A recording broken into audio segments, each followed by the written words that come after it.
ఆంధ్రప్రదేశ్ ముఖ్యమంత్రి నారా చంద్రబాబు నాయుడు రాష్ట్రంలో అభివృద్ధి సంక్షేమ కార్యక్రమాలను పరుగులు పెట్టించేందుకు సిద్ధమయ్యారు. ఇందులో భాగంగా జూలై 1వ తేదీ నుంచి 5 రోజుల పాటు 4 జిల్లాల్లో సుడిగాలి పర్యటన చేపట్టనున్నారు. నెల్లూరు, తిరుపతి, కడప, చిత్తూరు జిల్లాలో పలు కీలక ప్రాజెక్టులకు శ్రీకారం చుట్టడంతో పాటు సంక్షేమ కార్యక్రమాలను ప్రారంభించనున్నారు. ఈ పర్యటనలో భాగంగా ఆయన ఆయా జిల్లాలోని బస చేయడం ప్రాధాన్యత సంతరించుకుంది. జూలై 1వ తేదీన తన పర్యటన సంక్షేమ కార్యక్రమాలతో ప్రారంభించనున్నారు.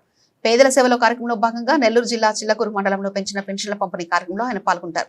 అనంతరం అదే రోజు తిరుపతి జిల్లా శ్రీ సిటీకి చేరుకుంటారు. అక్కడ ప్రముఖ ద్విచక్ర వాహనాల తయారీ సంస్థ హీరో మోటార్స్ కార్ప్ ఏర్పాటు చేయనున్న గ్లోబల్ పార్ట్స్ సెంటర్ కు శంకుస్థాపన చేస్తారు. సుమారు 750 కోట్ల పెట్టుబడితో ఈ కేంద్రాన్ని ఏర్పాటు చేస్తుండడం గమనార్హం. కార్యక్రమం అనంతరం సీఎం చంద్రబాబు తిరుపతిలోనే బస చేస్తారు. స్టీల్ ప్లాంట్ పనులను ప్రారంభించిన అనంతరం చంద్రబాబు తన సొంత నియోజకవర్గం కుప్పంకి బయలుదేరి వెళ్తారు. జూలై 3వ తేదీ నుంచి 5వ తేదీ వరకు 3 రోజుల పాటు కుప్పంలో ఉండి పలు అభివృద్ధి కార్యక్రమాలకు శంకుస్థాపనలు, ప్రారంభోత్సవాలు చేస్తారు. నియోజకవర్గ ప్రజలతో మమేకమై స్థానిక సమస్యలను తెలుసుకుంటారు. 3 రోజుల కుప్పం పర్యటన ముగించుకొని జూలై 5వ తేదీన తిరిగి అమరావతికి చేరుకుంటారు.